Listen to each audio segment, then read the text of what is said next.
Hello everyone, this is Pratima Chaturvedi and I'm here with the topic Unless or Until, the third video of conjunction series, but it will go in my way in English way.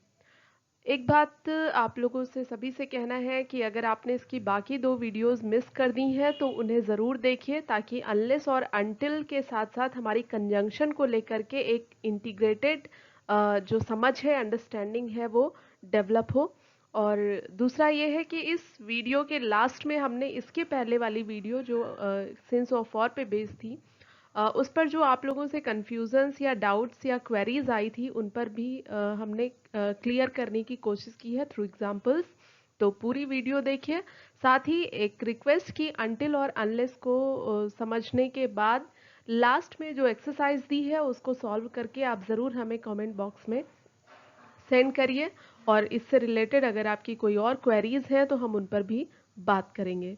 So let's get started. Until और unless दोनों ही words में एक चीज common है that is an, और ये prefix जो है ये नॉट के सेंस में यूज किया जाता है। So one thing more important है जो यहाँ पर आपको ध्यान रखनी है एग्जाम के पॉइंट ऑफ व्यू से भी, और यहाँ पर हमने कुछ कॉमन पॉइंट्स लिख रखे हैं, आप उन पर देखिए। नो या नॉट का अगर हमें यूज करना है सेंटेंसेस में तो उन पार्ट्स में जहाँ पर अनटिल या अनलेस का यूज़ किया जाना है वहाँ पर हम नो या नॉट का यूज़ नहीं करेंगे। दूसरा ये है कि अनटिल और अनलेस को जब भी कभी हम सेंटेंसेस में यूज़ करते हैं तो वो एक सेंस देते हैं कंडीशन का सेंस, सेंटेंस हमारे कंडीशनल हो जाते हैं। तीसरा ये है कि अनटिल और अनलेस दोनों ही यदि कंजंक्शन की तरह यूज़ किए जाते हैं सेंटेंसेस में तो ये दो क्लॉजेस को कनेक्ट करके एक कॉम्प्लेक्स सेंटेंस बनाते हैं, और वो क्लॉजेस हमारी होती हैं सबऑर्डिनेट एंड प्रिंसिपल क्लॉज, और उनमें से कोई भी क्लॉज सेंटेंस में आगे या पीछे हो सकती है। एंड उससे भी ज़्यादा इम्पॉर्टेंट पॉइंट ये है कि हम जिस भी क्लॉज में अनटिल या अनलेस का यूज़ करते हैं उस क्लॉज में हम कभी भी फ्यूचर टेंस का यूज़ नहीं करते हैं, हम कंडीशंस के लिए प्रेजेंट या पास्ट टेंस का प्रयोग करते हैं। अब अनलेस को हम केवल कंजंक्शन की तरह यूज कर सकते हैं, केवल और केवल कंजंक्शन की तरह यूज होता है ये, और ये हमेशा एक फोर्स को प्रेजेंट करता है। मींस एक एक्शन तब तक नहीं होने जा रहा है जब तक कि दूसरा एक्शन हो नहीं जाता है। अ, जैसे अगर कोई भी ऐसी चीज जैसे बादल नहीं होंगे तो बारिश नहीं होगी, इस टाइप के कुछ कॉजेज होते हैं जिन पर हम काम करते हैं अनलेस के रेफरेंस को देखते हैं। तो ये अंडर द सरकमस्टांस होती है, और एक सरकमस्टांस जो है वो दूसरे एक्शन को फोर्स करती है होने के लिए या फिर ना होने के लिए। इफ नॉट का सेंस होता है, और एग्जाम्पल के लिए आप यहाँ पर एक एग्जाम्पल देख सकते हैं, we can't feel happy unless we feel happy by ourselves. यदि हम खुद खुश होना नहीं चाहते हैं तो हमें कोई भी खुश नहीं कर सकता है। तो अनलेस का यूज किया है हमने, लेकिन ये यूज कॉज या फोर्स के लिए है, ये टाइम के लिए नहीं है। आगे जब देखते हैं तो अनटिल यहाँ पर है। अनटिल और अनलेस का बेसिक डिफरेंस ये है कि अनटिल जो है वो टाइम रिप्रेजेंटिंग है, और टाइम का यूज़ करते हैं हम अनटिल के रेफरेंस में, और इसका मतलब होता है अप टू द टाइम या टिल नॉट, और अनटिल के साथ हम टिल का यूज़ भी कर सकते हैं उसको रिप्लेस करने के लिए।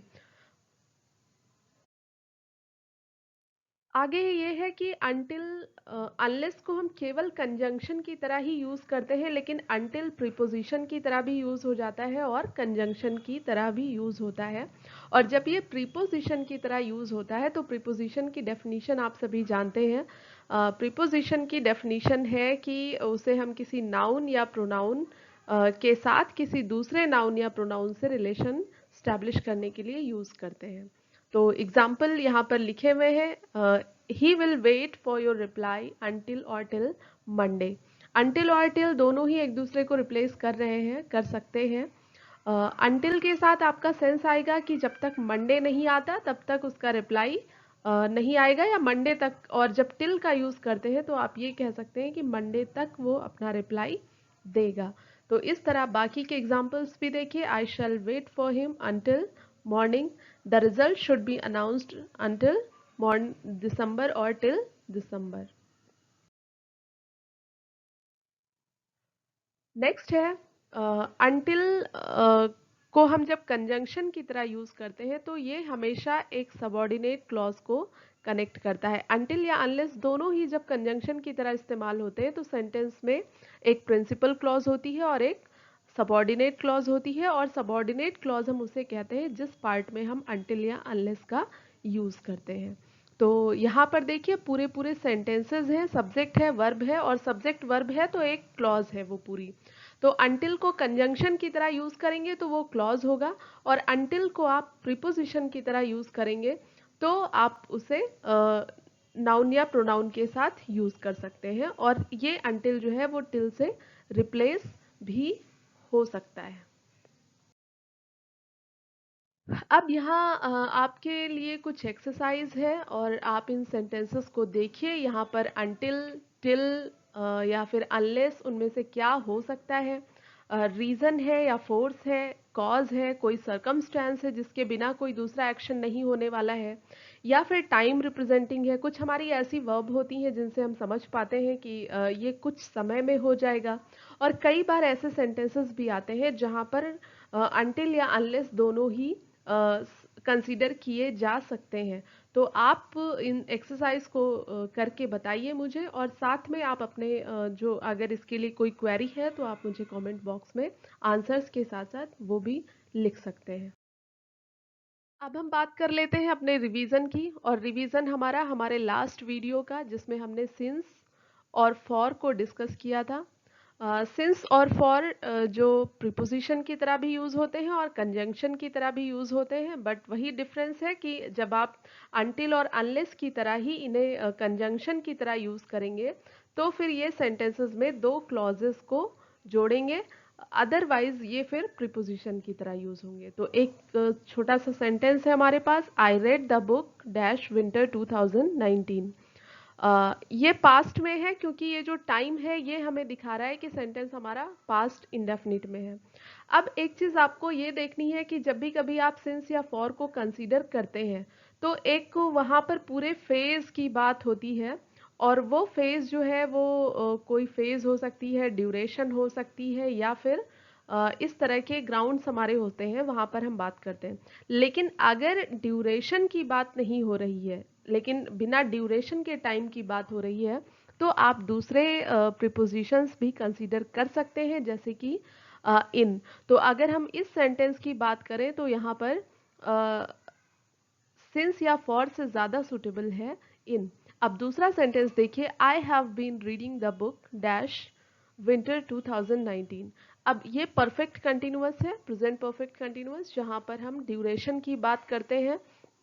इस सेंटेंस में आप सिंस का यूज करेंगे क्योंकि जब भी कभी स्पेसिफिक टाइम की हम बात कर देते हैं तो वो सिंस के साथ जाता है, और सिर्फ हम पीरियड ऑफ टाइम की बात करते हैं तो वो फॉर के साथ जाता है।